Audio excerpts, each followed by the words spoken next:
Who is the most educated person in India?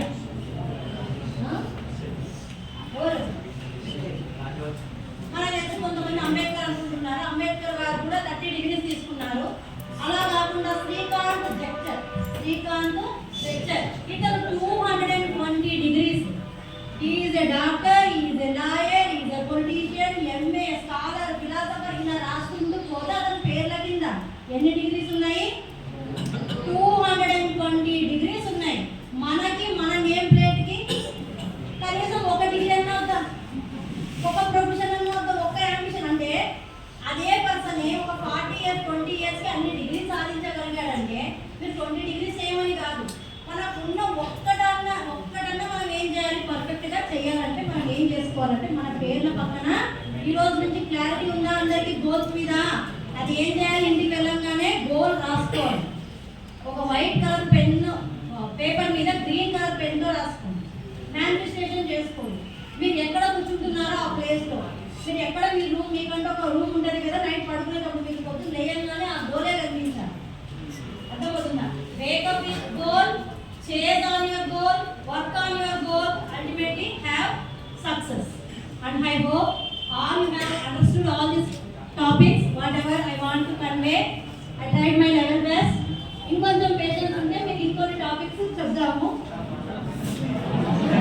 Okay no problem.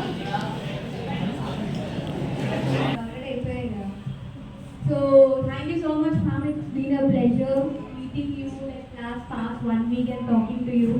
So నాకు తెలియదు ఎంతమంది మీరు మోటివేట్ అయ్యారు అది ఇది అని, కానీ బట్ మేడం ఏ హోప్తో కానీ లైక్ ప్రతిసారి ఫాలో నాకు కానీ మా ఫాదర్కి కానీ మెసేజ్ చేసి కాల్ చేసి సార్ పిల్లలకి చెప్పాలని literally from 1 month she is trying very hard మీ క్లాస్ తీసుకోవాలని. Not only you guys GSR school కానీ నేషనల్ స్కూల్ కానీ, బట్ మీకు ఎగ్జామ్స్ ఉండడం వల్ల it was postpone week by week అలాగా.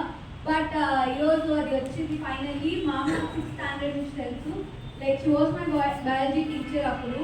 సో అప్పట్లో సైన్స్ ఫేర్స్ ఉండేది, మీకు తెలియదేమో, డిస్ట్రిక్ట్ లెవెల్ సైన్స్ ఫేర్స్ అలా ఉండేది. సో మీకు తెలిసినట్టయితే విజయ్ కుమార్ సార్ తెలుసా అందరికి?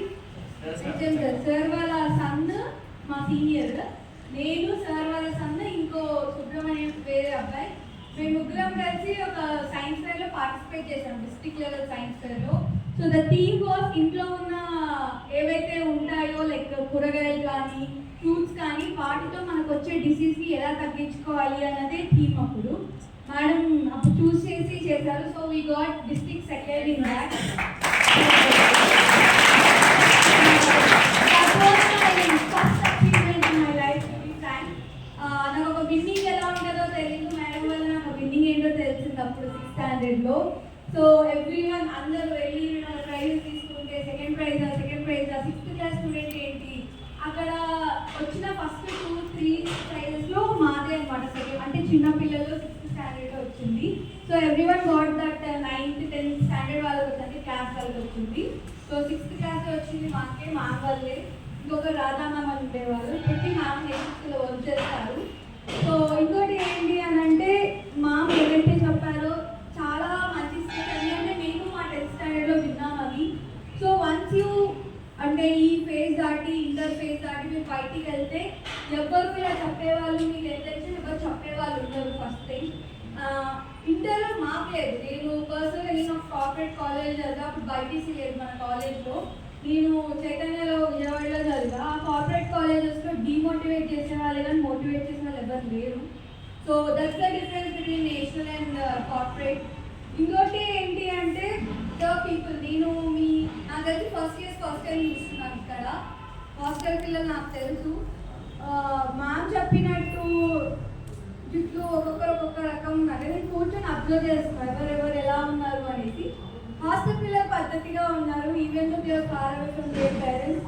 బట్ మీరు వస్తున్నారు అక్కడ నుంచి, this is not the age. ఆ జుట్టు ఎవరికి ఉపయోగం రా నాకు అర్థం కాదు. అంటే ఎవరైనా నెక్స్ట్ పెట్టుకున్నారు, ఎవరైనా బుక్స్ చదివే హ్యాబిట్ ఎక్కువ లేదు. But I started studying one book named as atomic habits అని. Best seller in US. ఆ కైండ్ ఆఫ్ ఒక మోటివేషనల్ బుక్ అది. So when I got demotivated, అంటే ఇప్పుడు నాకు ఒక టీజీ రిజల్ట్ వచ్చింది, నేను పీజీ జాయిన్ అవ్వాలి, మా ఫాదర్ మా మదర్ కష్టపడుతున్నారు, నాకు ఏం చేయాలో అర్థం కావట్లేదు. I'm in that phase.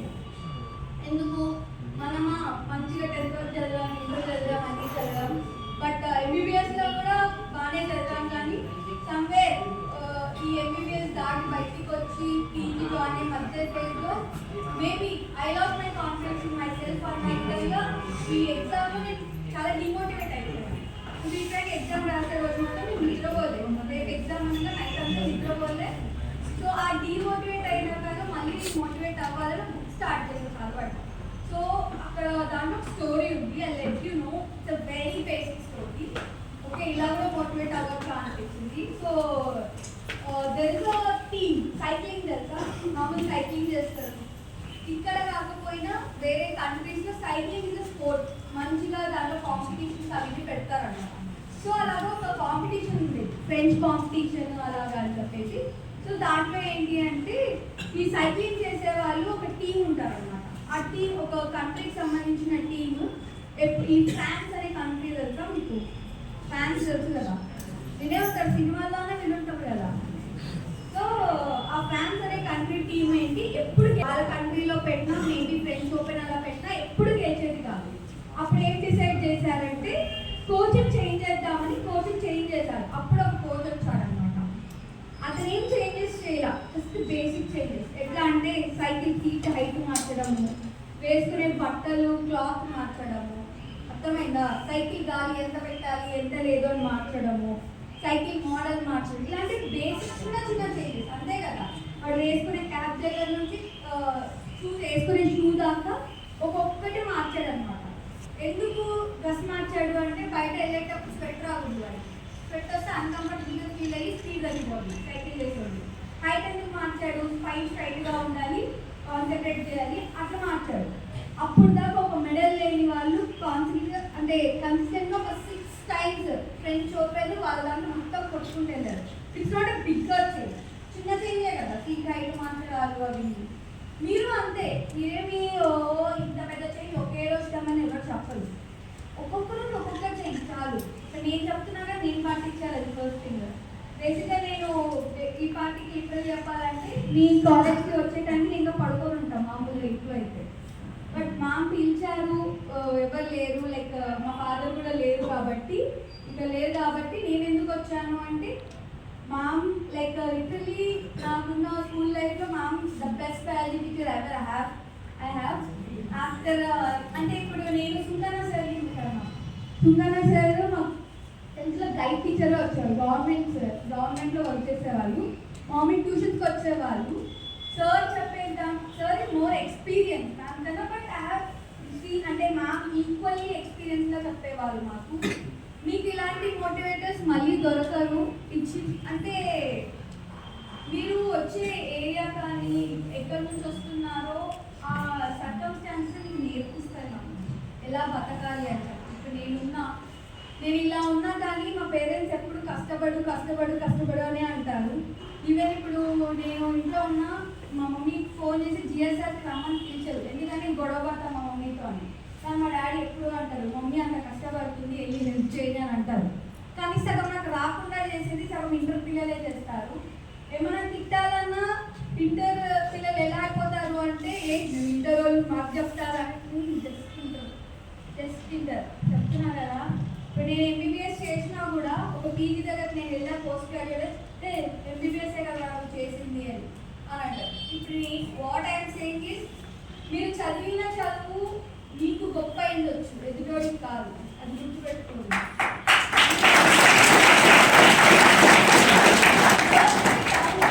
ఎప్పుడు డౌన్ ఉంటే ఎవరినైనా బీట్ చేయగలరు. ఎడ్యుకేషన్ ఎంత ఇంపార్టెంటో మీ క్యారెక్టర్ అంత important. The way you present your self. Madam చెప్పినట్టు ఇప్పుడు మేడం మోటివేట్ చేయడానికి నైట్ వేసుకొస్తే బాగోదని చెప్పారు కదా, నేను చెప్తాను. నేను జిఎస్ఆర్కి వెళ్ళినప్పుడు నైట్ డ్రెస్ వేసుకెళ్తే మా డాడీ లిటరల్ చెప్తాడు ఇట్లానా వెళ్ళేది అని. మీరు అంతే, ఇప్పుడు మీరు జుట్టు ఉంది, ఒక డీసెంట్ అబ్బాయి అని చెప్పాలంటే ఇప్పుడు నేను చాలా మందిని అబ్జర్వ్ చేస్తున్నా, తెలుగు గుడ్ బాగుంటుంది చూద్దాం. ఇప్పుడు అబ్బాయి ఉన్నాడు, చూడడానికి డీసెంట్ ఉన్నాడు, ఆ జుట్టు చూడండి. Not only that guy, there so many people I can can't out. వాడు కూడా లాస్ట్ వాడు చాలా మంది అట్లనే ఉన్నారు. మీరు నిలుచుకోవడానిక, రేపు అడ్డం వచ్చి మేము పెరిగిపోయామనడానిక. నాకు మళ్ళీ ఛాన్స్ రాదు. మేబీ నేను అప్పట్లో ఫేర్వెల్ పార్టీకి వచ్చేదాన్నేమో, కానీ ఇప్పుడు మీ ఫేర్వెల్ పార్టీ నాకు అదేంటో ఎవ్రీ టైం మీ ఫేర్వెల్కి వచ్చేదాన్ని. ఈసారి మేబీ నేనున్నాను మీ ఫేర్వెల్కి. సో ఇప్పుడే ఛాన్స్ అని అందరినీ వేసేస్తున్నాను. సో డీసెంట్, లుక్ డీసెంట్, అర్థమైందా?